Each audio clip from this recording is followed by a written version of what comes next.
তারা সেখানে বসবে। আর জান্নাতীদের মনের মধ্যে কোনো দুঃখ থাকবে না, পেরেশানি থাকবে না। পৃথিবীতে মানুষের দুঃখ থাকে, পেরেশানি থাকে, সেখানে কোনো দুঃখ আর পেরেশানি থাকবে না। সেই জায়গাটা হবে শীতাতপ নিয়ন্ত্রিত, না শীত না গরম, চির বসন্ত বিরাজ করবে।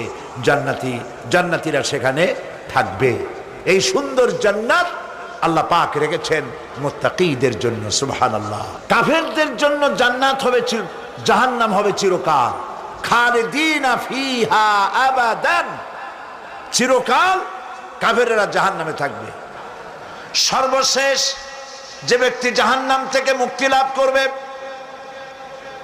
তাকে আল্লাহ পাক বলবেন, ফেরেশতাদেরকে বলবেন, ও আমার ফেরেশতারা, আমার এই বান্দাকে জান্নাত এবং জাহান্নামের মাঝখানে রেখে দাও। জান্নাত এবং জাহান্নামের মাঝখানে লোকটি যখন থাকে